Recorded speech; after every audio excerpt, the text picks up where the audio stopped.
Welcome to Paranormal Gateway Paratalk. I'm the host, Scott Wise, and tonight's special guest is M.D. Selig, author of Hush. M.D. Selig could produce, screenwriter, and director whose work captivated audiences with Netflix, Showtime, and currently Amazon Prime. Decorated combat veteran, former Marine jet attack pilot, he brings rare fusion of real-world experience and cinematic storytelling to his writing. His debut novel, Hush, is a high-stakes psychological thriller of alien manipulation and deep state deceit, where every moment is a fight for survival. Prepare for this ball-pounding journey as Hush thrusts you into a world of historical authenticity where covert deeds meet pages sizzle with intensely a cinematic edge your seat experience that refuses as you go. These characters don't just fight, they bite, lash, and devour, sparing no one, and pulling you into the gripping tale that refuses to let you go. Now for the timid, Hush the Thor like no other. Welcome to your show. Thanks, Scott. It's an honor to be here. Oh yeah, all right, have you on. Been looking forward to it. Me too. I hear it's ice cold there in Ohio, right? I got layers on, so. Oh, good. Here, I can stand on my shirt when I say that. I got the layers on. Oh, yeah. Oh, that's nice. Yeah, it's been like that for. Last week got up in the last week it was 69 degrees. The next day it was like 18. So I don't know what's going on. Yeah, that's pretty drastic. It's just nuts. So, yeah, I mean, it's what's like where you're at? I'm out in California, and today is maybe 68, so it's very pleasant. That was our one day last week. Right. Yeah, they're calling for a big storm this weekend. Yeah, I mean, we don't get down to 4 degrees like you got today. That doesn't occur in California, not that I know of, unless maybe at Tahoe or something like that, but not in the regular California. Yeah, no, I wouldn't think so. But there's some areas now how it could be the opposite change. So I hope it's not our area. Right. Okay, enough talking about the weather. I just want to say hi to who's on. You said your Lincoln. Lincoln, my assistant, he's here. Hello, Lincoln. Say hi, Lincoln. He's waving at you. No, he gets typed in the chat, so be bashful. Say hi, Lincoln. He's hiding a little bit. Well, he's a little bit shy today. Oh, well, he can still text us in the chat. Okay, he can text us. All right, we'll let him do that. There he is. Oh, button. Oh, do you see him? Okay, you're bringing him on? Okay. Look out, Lincoln. You're about to come on. Thanks, Todd. Gotta be there you go. If he wants to stop on, he can, but. Hi, thanks. Gotta be here. Yes, I'm not very questions tonight, so you know all about them. So that's great. Yeah, we see you, Lincoln, right here on the screen. So anything you write, the world gets to see it. Yeah. Not the world, but right, California, Ohio. Right, that's right. All right. I'll start off with what inspired the idea behind Hush? Where did this story first begin for you? Sure. So what inspired the story is I was a little bit about my background, Scott. I was a combat decorated pilot in the Persian Gulf. And the only reason I say that is because it kind of gives a sense of the type of events that I was involved in as a pilot. And then at the same time that I was flying in the Persian Gulf conflict, which was Operation Desert Storm in 1991, I was also the intelligence officer for my squadron. So I was reading top secret briefs. And after I got out of the military and went into screenwriting and stuff, over time, I just started to realize, like, I think maybe there was a bigger mechanism going on back during Operation Desert Storm, and I wanted to research it. And the more I got into research, it led me to realizing that a lot of these alien covert events that have been denied over the many years actually happened. And so I'm kind of an insane researcher, and then I kind of have sources not only from the military but outside the military who allowed me to know that, yeah, these events not only occurred, but they're still happening obviously today. And so that's why I wrote Hush. So Hush is basically your covert history from about 1940 forward to about Eisenhower. And currently I'm working on volume 2. Yeah, I like where you interlace like the true past, like from Roswell and the new stuff that Majestic get this into it. So yeah, I like what we did too. So it wasn't just you, it's your. That's what I got love about it. So Oh, good. yeah, that was nice to like, but I like the whole thing. I said it took me a Oh, while to get through it. I'm not a fast reader, but I got through it. and that's a lot. That's a 600-page novel, Scott. So that's pretty good between all your shows that you do to get through a novel that big. So I'm proud of you. Yeah, it took me 3 days. 3 days. Wow. Yeah, I did like 4 hours a day. Wow. Yeah. Yeah, so I like to read. So It is fun to read. We don't read much anymore. We all listen to Audible, which, we yeah, think, I know. but Sometimes reading is fun. yeah, Yeah. sometimes too. I double vision now, so it's kind of hard sometimes to get through one. But Right. I did read your book that one. Well, actually, I had to read it on Kindle. I read it. Sure. Uh, Sure. and I think Kindle has an option too to do text to read, but the research are slow. I'm like, oh God, I can read 5 times faster than they're saying it. So Yeah. Yeah.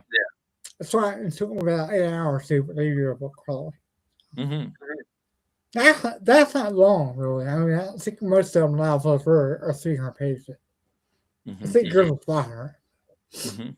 But it's worth it. I put some down here to get some meat come back. I got this morning at 4:30 because I get my wife off to work. Oh, wow. And then I got my coffee and Mojo and I start reading. Yeah, there you go. 4:30 in the morning. That sounds like me. Yeah, I'm my I'll get better early rise for me. You're right. 4 hours of must sleep as you get. Mhm. Mhm. Okay. The novel blends science fiction, military realism, and conspiracy. What was the combination so important? Well, for me, I think blending of the alien traded technologies into a fictional account, the reason I tend to go with writing fiction versus fact is I do heavy research, but I put it in a fictional tale because I find that when I read, if it's a really, really great story, I'll read it all the way through. And then if it turns out that that story is also based in fact, then I find that to be the most interesting reading because I'm reading an author who has studied someone and then kind of gotten into their head. So I enjoy writing from that standpoint of, if you're reading about James Forrestal before Roswell or during Roswell, and I've put him into a scene, you can pretty well bet that that's where he was at that moment in time. My research is kind of insane. So I think you'll enjoy I think folks can enjoy the read as a minimum. And then if they want to look into the historical facts behind Hush, they'll find it's pretty darn accurate. Yeah.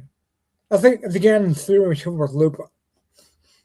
I thought something that happened and didn't. So I was happy. Yeah. Before again, I lost it. So, the rest thing if we're too far, up in the corner is a QR code. If you scan that, it'll take you to Amazon to purchase your book if they want to. So people can scan that. Oh, that's great. Don't say at the beginning of the show.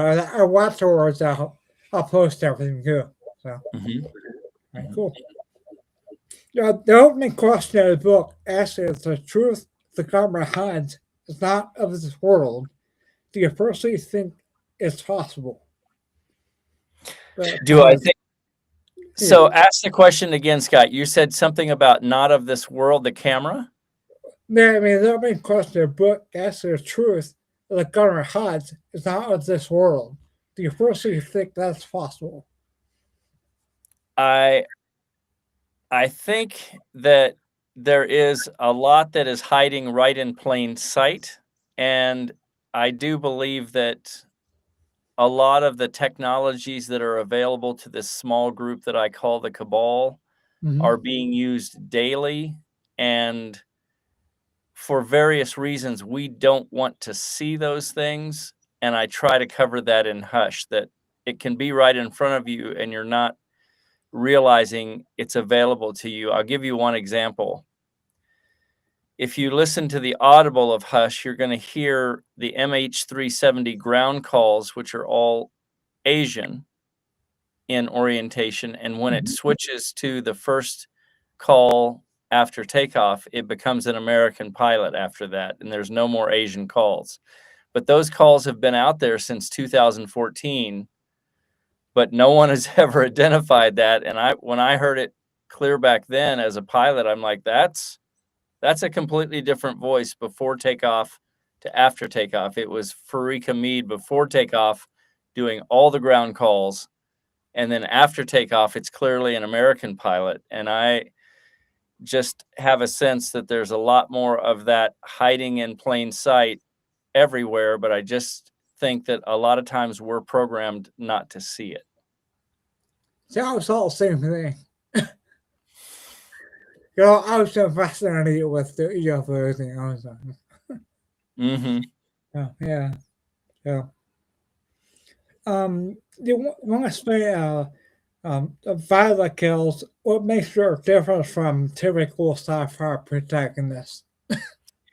Right, that's a really good question. So my protagonist, the reason I made Violet Kells a physicist, and in the book she's 30 years old roughly, is that I wanted folks to be able to experience what it's been like for me to learn over time how hard I have been deceived.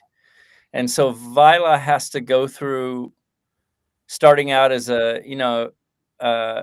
PhD in physics and then realizing that she's been duped her whole life, and slowly comes to the realization that the cabal, this group I say is kind of controls the planet, has been basically twisting the truth, and she's been absorbing all of that twisting and all the mind control, and she's fully deceived throughout the story. I won't tell you how it ends, but it was a way for me to process how hard I've been deceived and how hard we've all been deceived. Even to this day, I still go through the 5 stages of grief when I think about how much deception and how much technology has been withheld from regular humanity. I get really upset sometimes, and then I realize that's why I'm on shows like this, is to help get the word out that we are not only not alone, but we've been we have been deceived to the extent that technologies that we have paid for through taxpayer dollars are not accessible to us. Mm-hmm. So you decided to go that route. You didn't think before about having a main character as a soldier or intelligence agent?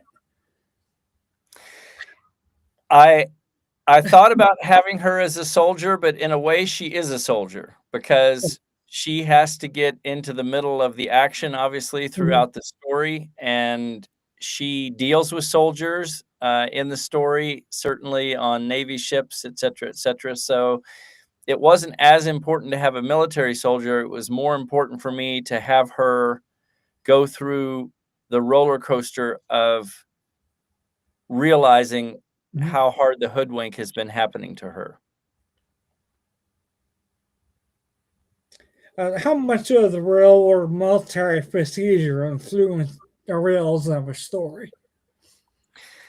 What you're reading is pretty darn accurate. Like if you're on the aircraft carrier, I was based on an aircraft carrier to go through Navy flight training, day and night training. So if you're reading anything to do with the military, I've either lived it or I have researched, especially the vintage stuff. So all of the stuff around Roswell, where I've done massive research on the Army personnel that were there at that time, to include Eisenhower and then obviously Forrestal before he became Secretary of Defense, and all of the folks who participated in the Roswell event. It's really heavily researched.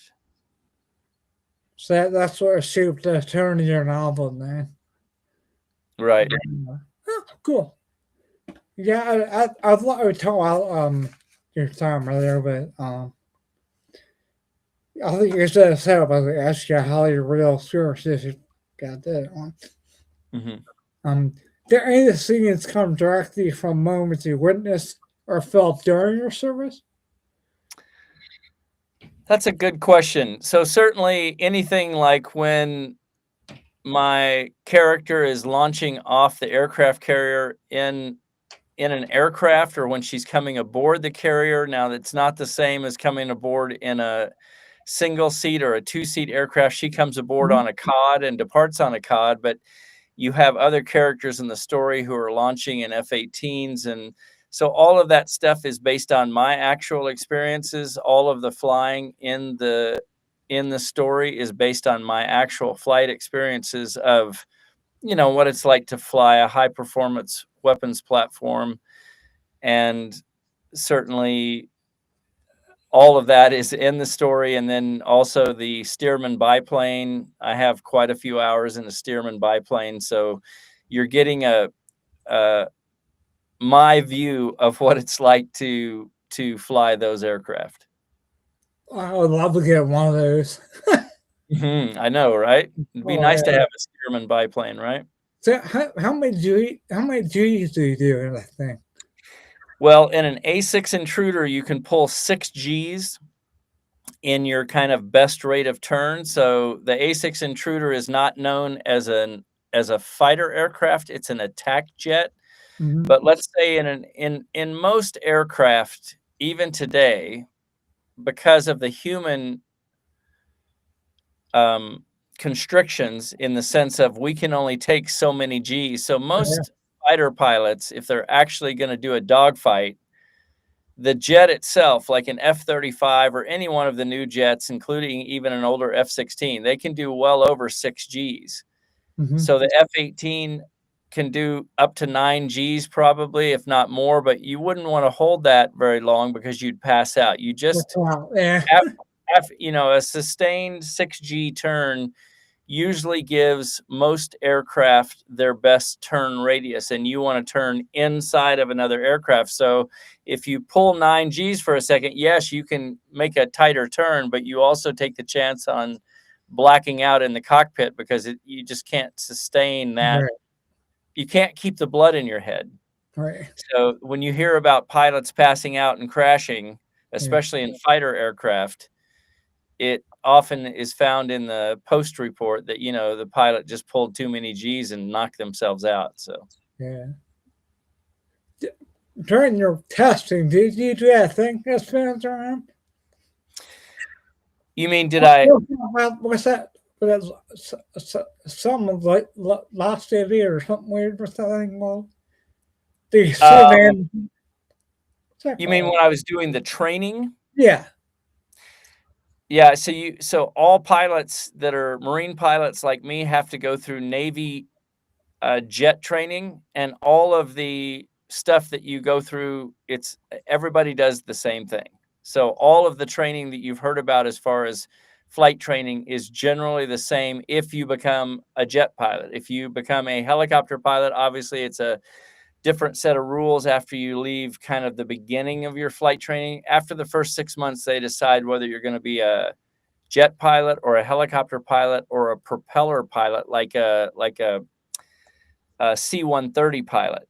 And so then you're sent into different pipelines. And I went into the jet pipeline. Once you go into the jet pipeline in the Marines, and obviously in Navy flight training, you then go to begin your training to go to the aircraft carrier and to learn how to land on the aircraft carrier. And those that can't pass that test, that's the end of their flying. That's the end of their flight career in the Navy and the Marines. If you can't land on the carrier and what they say disqual in the carrier, that's the end. So that it's a stressful environment for sure. Not bad. When I was in high school, I was going to do that, but I was able to try to make up. I'll make short, so I wouldn't be able to. Did you get a couple of hours private in high school? No, I was going to, but there's the wooden box on the pedals for me to reach them. Oh, I see. You were just too short to reach the pedals. Yeah, I'm 5'7", so I'm not. Oh, gotcha. Yes, in high school, maybe you're okay. I got you. Well, I thought about be a state cop too, and they said, no. Yeah. I went to school for computer instead. So. Okay.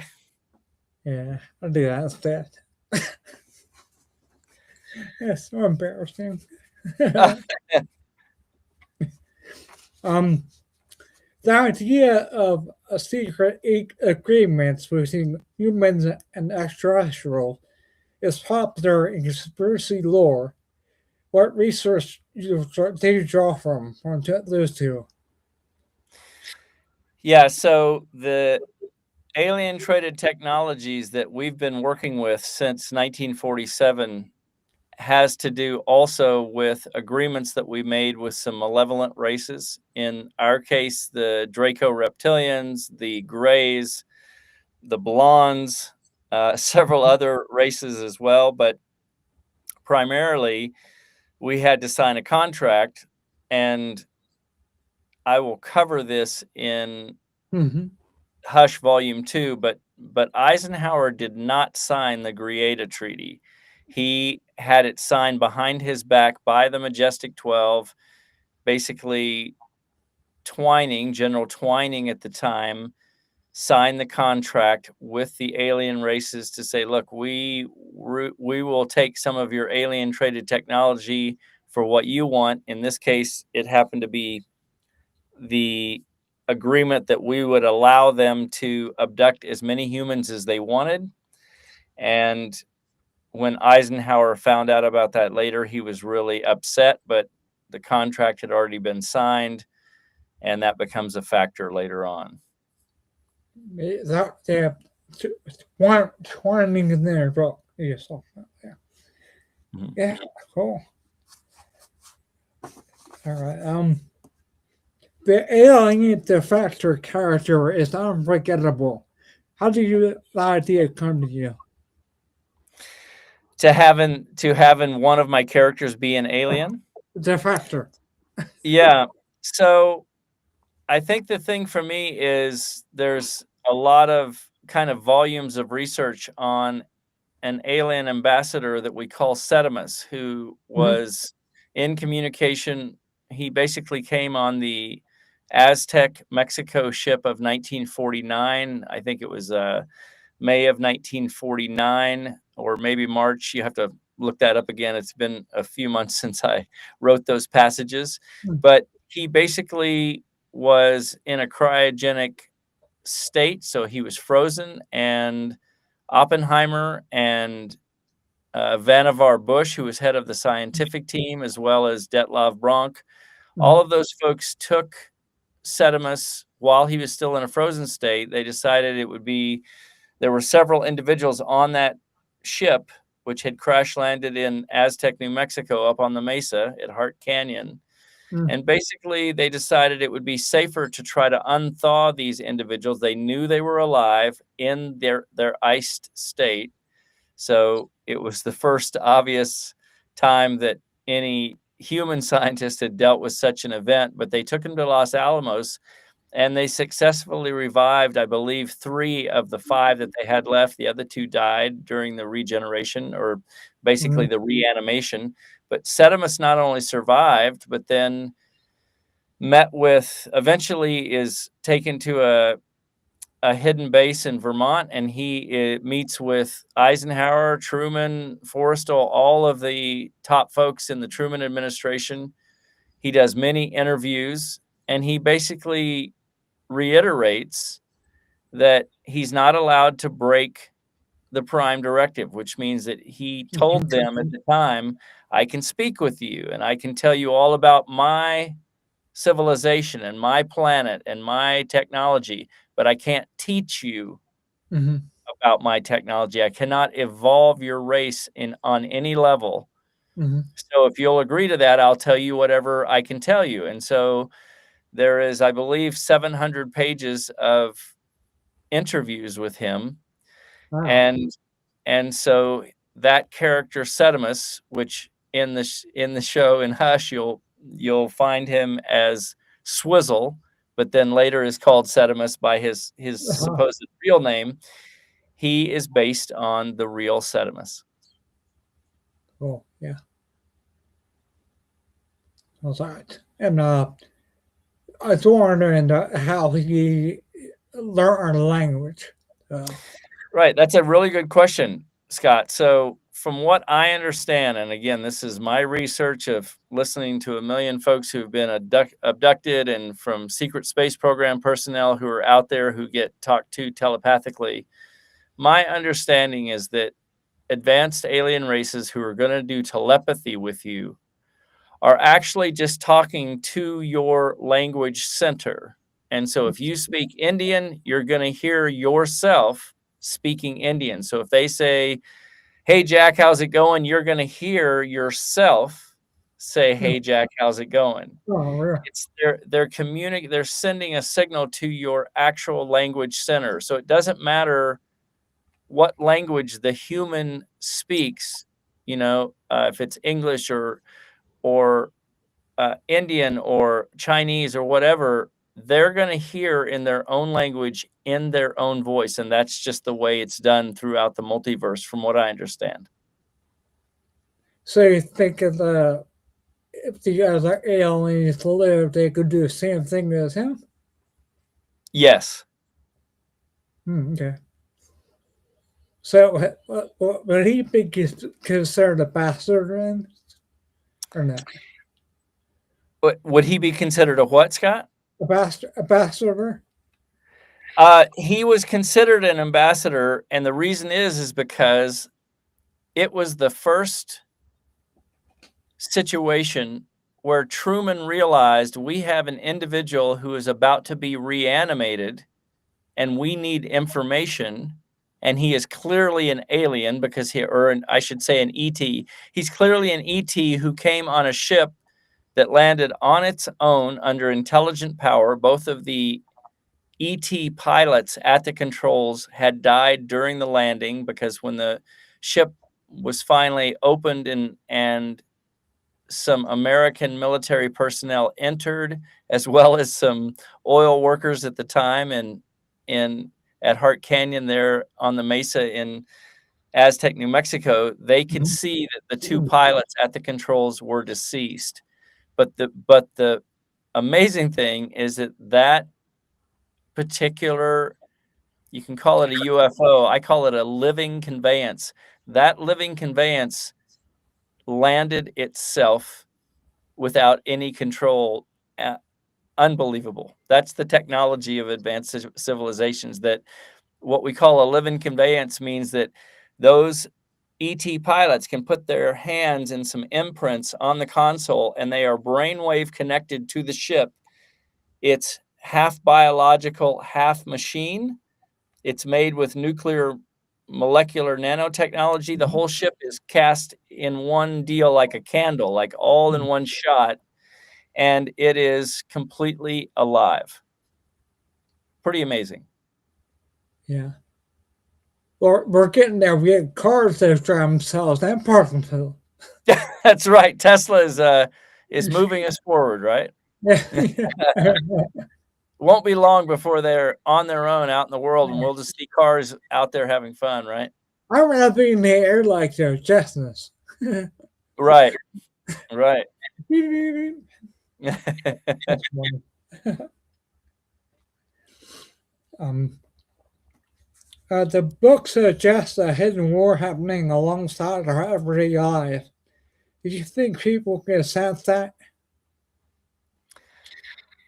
I think people are now on the planet very aware that something else is occurring around them consistently, and yet they're not quite able to identify it yet, but people are really trying. It's shows like this where we're bringing awareness that we are not necessarily in control of our own planet. There are a few individuals who do control everything, and we are slowly bringing that to the light. So hopefully that message is getting out there. Yeah. Yeah.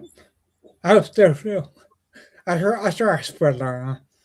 I belong to a good time group. We just started doing other things like UFOs and stuff. There's a lot out here in Ohio. I never saw any, but apparently there's a lot in Ohio.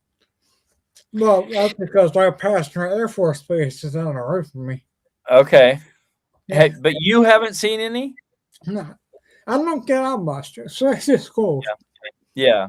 Yeah, I'm not say a cripple. I get around, but Yeah. I have problems walking and stuff and getting out and about. But no, Right. I go out. One thing is nicer. I go out because hopefully like ghost group will go out. I like to go out in the cemetery too. Right. Yeah. Weird that way. Cemeteries are actually kind of fun. I know what you mean, Scott. There's something, I don't know, it's like a peaceful energy, but also kind of surreal. It's kind of fun to go into a cemetery. We actually, do you know what Satralia is? Centralia? Yeah. Yeah. I don't know if I know what that is. That's the town in Pennsylvania where their mine is still burning underneath. Oh, I have heard about that. Is it called Centralia? Yes, it's a town. Yeah. Okay, I have heard about it. Yeah, we went there, our ghost night group, and did a tour and walked up and had all the heat coming out and we caught a picture. It looks like a UFO up in the air. Oh wow! So I'll send it to you after the show. Sure, I would love to see it. Yeah, that's pretty cool. So, yeah, I'll send it to you. Cool. Yeah. Yeah, it was real cool. It was funny because he called me. He was, yeah, but just I got a picture of the cemetery out there. An angel? Yeah, it's an angel? No. I said, man. I look at him, you got to be shitting me. So, yeah. I'll send it to you. That's okay. Fine. So, how did you balance your high level of science with accessibility for everyday readers? Well, what I try to do is I try to write a story that I would get excited about, and I know that if something gets too technical, I get bored. So I try to blend what I know about something like flying. I try to blend in enough technical stuff that you really sense, like if it's a pilot that's going through a scene, I try to make it feel like that they're the pilot, that the reader is the pilot and doing all the natural things a pilot would do without making it so technical that it becomes dry or boring. So that's kind of my goal if I'm if I'm even going to write a scene about an excavator driver, well, then I better have sat in an excavator. So things like that. I try to make it comfortable for readers to sit in the mind of any operator if it has to do with that, or even if it's a writer or a politician. I try to give the reader a sense of what it might be like to be that individual. So I enjoy doing that. So now the part I love that I like the way you jump back and forth also. And that I break up a little bit. Yeah. Oh, good. Yeah, I try to keep it moving to where I stay on a character long enough that the entire book, Hush, is written like one long movie. And so I try to realize that if I'm watching it, as I'm listening back to it when I'm editing, that, okay, it's about time for a scene change. So let's see how to get out of this scene and get back to these other folks that we were just with. So I try to keep it exciting. So I'm just glad you got through it, Scott. I definitely not more. Yeah. Yeah. I was far from it. I was losing sleep over it. Okay. Well, that's a good sign if you're losing sleep over it. That's as good as a critique as I can ever get. Yeah, I'll go to bed. I'll wake up 20 hours later. So it's funny. I was talking with Jimmy Church on his show Fade to Black. Yeah. And he was saying that his new thing is, and this is actually the third person that's told me this. Now I can't multitask like that, but he says he puts in his Audible before he goes to bed and he listens to the book while he's sleeping, and he says he gets the whole book. And I'm like, that's multitasking at the next level. I mean, I have a hard enough time with my own scary dreams or whatever, but man, he's like listening to a book and sleeping and getting up and doing podcasts. So yeah, that's next level, man. That kind of reminds me. I have a ghost time group, and we go out, we do EVPs, and I can have like 8 hours to go over. Oh yeah. So I'll come over last year at 5 o'clock in the morning. I'll plug it in and start listening to it. But the program I have, you can tag it, right? You do a few of them, I'll tag it, and now wake up. I fell asleep doing it. I'll go back to that part. Yeah, you're right. Of course. Yeah. I get a lot of stuff though. Mm-hmm. Yeah, I do. We got lucky. That's cool. Yeah. Well, a lot of people don't believe in ghosts, but until you're out there and you experience it, and then you'll find it out. Yeah. Yeah. Do you believe in ghosts? Have I seen any? Do you believe in ghosts? Anymore, I kind of believe in almost everything because the more I study the alien races, I should say the ET races, and all of the stuff the secret space program personnel report, and then all of the stuff where I've read about abductions and the different stuff that goes on, I'm convinced that there's multidimensional beings throughout our planet, on our planet, in our planet, as well as regular species in the planet, outside the planet, and within us. I just think it's a much more vast, expansive universe that we're in. And one thing I'll say real quick about the difference between ET and alien, because I think I use them interchangeably now, but from what I understand, kind of talking with the secret space program personnel, ET means extraterrestrial, right? And that's kind of more the proper term, whereas alien means apart from. So as much as I can, I try to say ET races, but once in a while I still say aliens just because I'm old school and I forget to kind of be politically correct. But as we move into this new thing that's occurring right now, as we're being welcomed into the galactic community, it supposedly is important for us as much as possible to say, I'm dealing with an ET race, or I met with ETs, and not say aliens, because I guess that connotes apart or not necessarily friend. Do you run the movie farm? I have watched MUFON some. I'm not an active member of hardly anything, Scott, because I'm so intense in my research. I don't even get on podcasts in the sense of listening to them, just from a standpoint of time. I am not one to multitask when I'm sleeping. I just go to sleep, and then I get up and I do research and I write, and then I have a family and friends. And between all that, I stay pretty busy, but I'm not one to get on social media, or I don't even watch CNN anymore because I know all that's fake. Yeah, you're kind of hard to find. That's right. That's right. Yeah. I want to thank Lincoln again for getting it to me. That was great. Thanks. Yeah. I got here. The novel walks a fine line between fiction and comfortable possibility. Was that intentional? Yes. Yeah. So I tend to write that way, in the sense of everything is backed up in heavy research, but I put fiction just because it's way easier to read. It's a faster read. And then if people want to enjoy and look up some of the stuff that's in the novel, as far as what I'm putting in as details, they may find out that that's their actual reality. Mm-hmm. Yeah. Okay. Do you believe that science fiction is often used to reveal truth that people aren't ready to hear directly? Yes.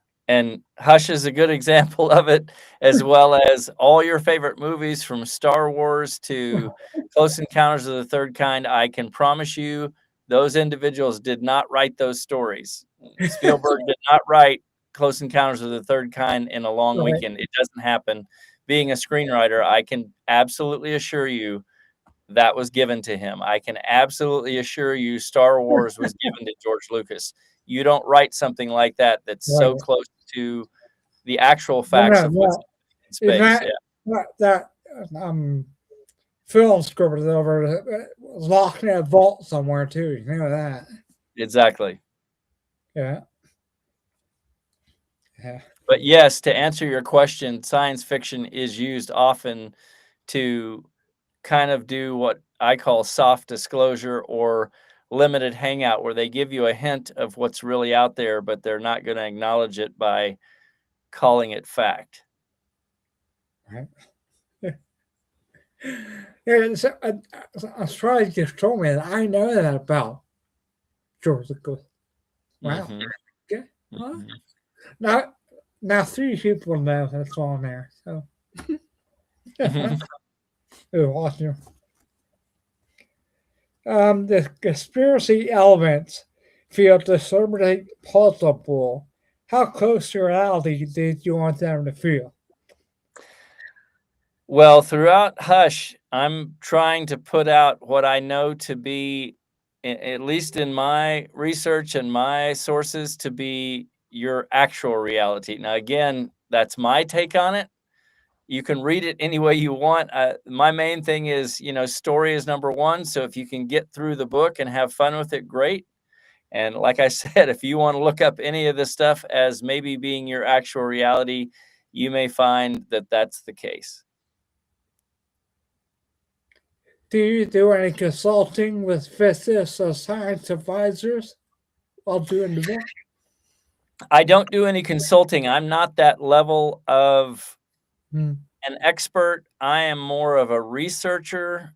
I certainly discuss things with individuals who might have an expertise in a particular area, and they find out something from me that I had learned through research. But I am not a secret space program personnel. I have never been into space, at least my physical body that I know of has not been. And I can only say that, to consult, if I was to be asked to consult, I would give them a caveat of like, look, I've done a lot of research, but I might not be, the expert in the area you're looking for. Unless it has to do with flying in combat, being in the military, then certainly I could consult on what that's like, so to speak. What message or warning do you hope readers take away from us? The biggest warning I would give to people is to not keep going outside for your information. I would say try to start going inside where your heart is, not your head. Try to get quiet each day and try to look at things with an open heart and allow your brain to kind of decode what your heart is watching and seeing. But number one, I can't express this enough.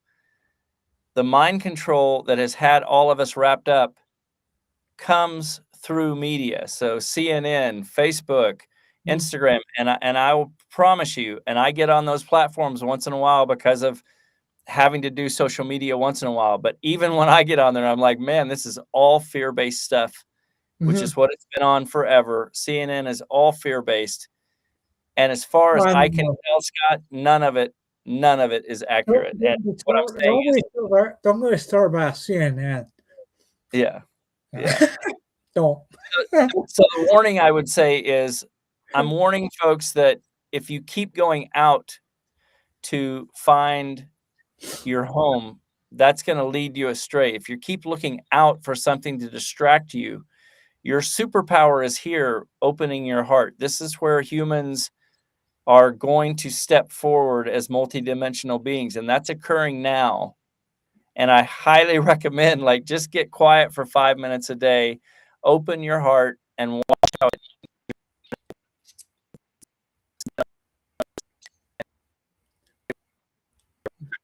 Yep. They fed out a bit there.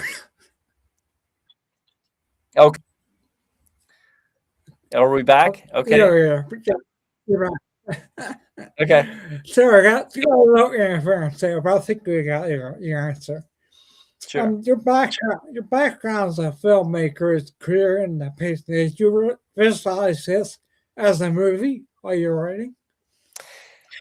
I just write that way, so my writing tends to come out very cinematic because I've been writing for Hollywood for so many years. I write for production companies, and I've written and directed my own shows.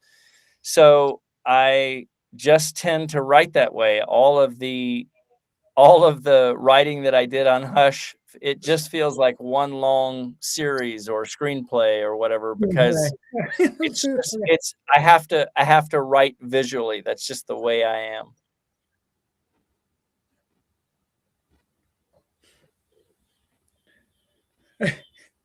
It felt adapted for a movie. Who would you cast as far as goes? Oh, that's a great question.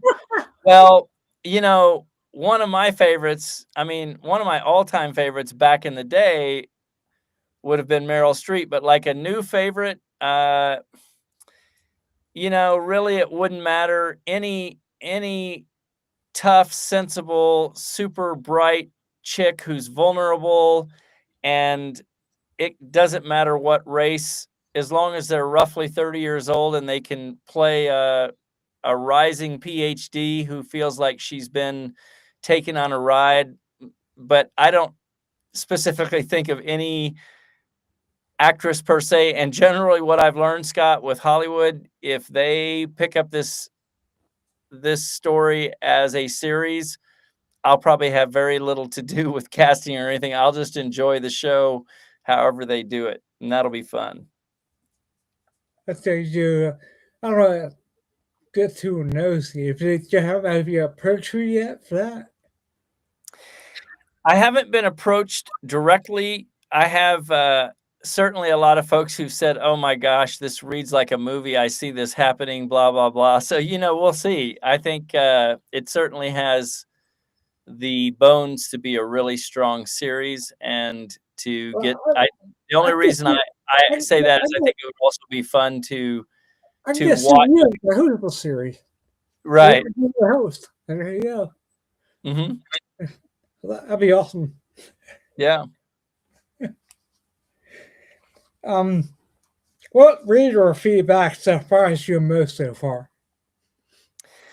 Oh my goodness, it's been, the I have one. I already gave you mine, but The I'll book be has been feedback for you. So.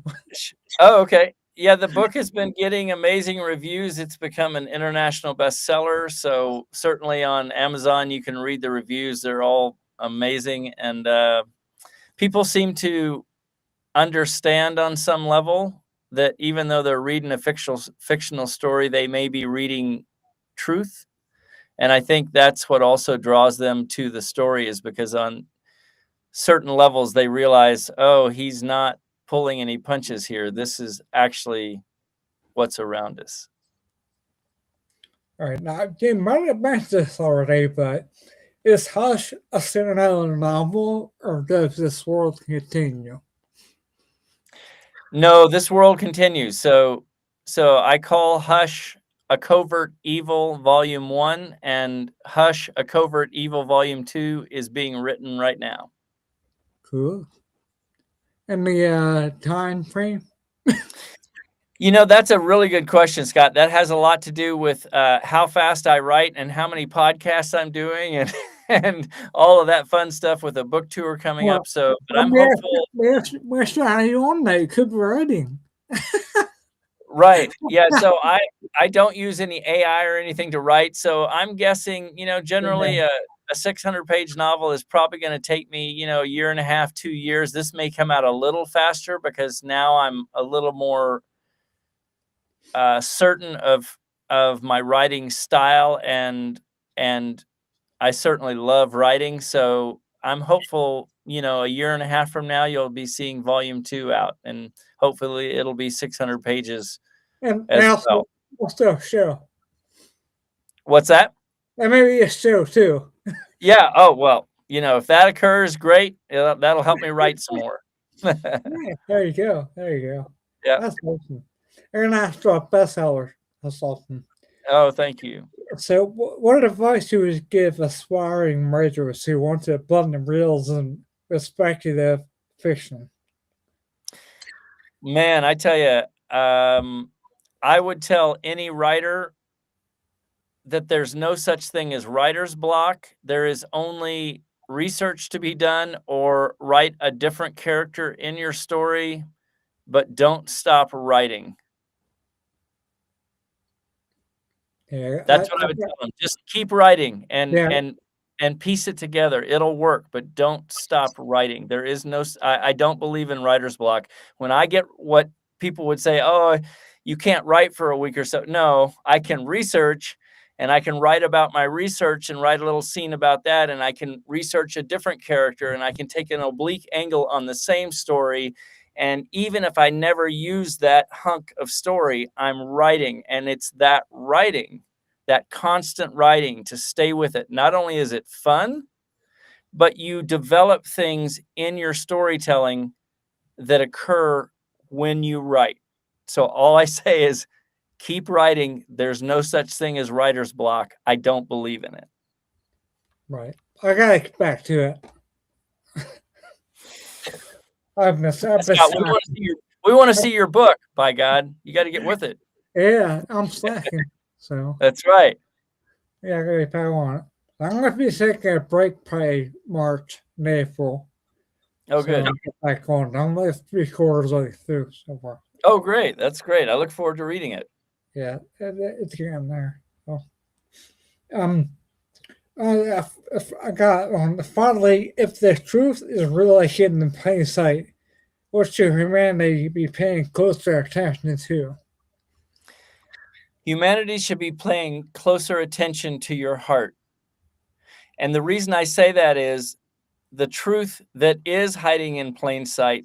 If you start stepping out from your heart, not from your head, get away from the news as much as possible. Oh, that's dark. The more you get in touch with your heart, as you then do listen to things or hear news or information, you'll know what's real and what's fake. But it's really important for humans right now, especially, to step back from technology and find your superpower. Everybody has a superpower, and it's your heart, right? When we come from love, we're not able to be deceived. when we come from here trying to think things through and listen to what's out on the news, we can easily be deceived. And that's what's been occurring for decades. So I'm just saying, use your heart and you'll be fine. There's nothing to worry about. That's good advice. Thanks. Well, I'll take back to your writing, I guess. I had a blast. I want to thank Lincoln again. Oh, well, thank you so much. Lincoln is here and he's given the thumbs up. So it's been wonderful and such an honor to be on your show, Scott. We'd love to come back. I'll have you and Lincoln also. Maybe kind of will get you both on.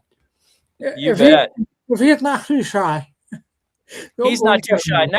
Next time we'll get him on. I'll make sure he shaves and looks all pretty, and we'll get him on. Go. Not like you. That's right. I got the old man gruff on there. Oh yeah, it looks good. Yeah, I'm getting old, so. Aren't we all? Yeah, we definitely are, I guess.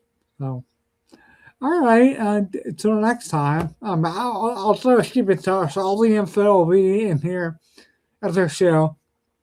Your codes there, I would think, afterwards in my after show report.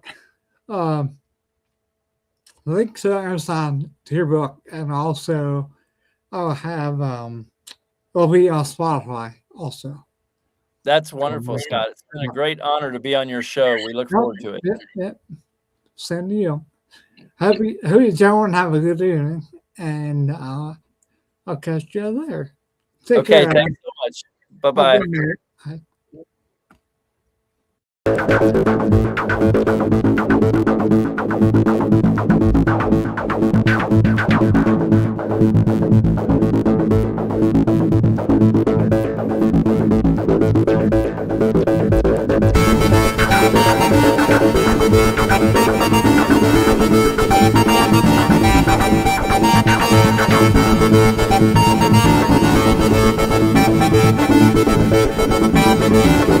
Bye.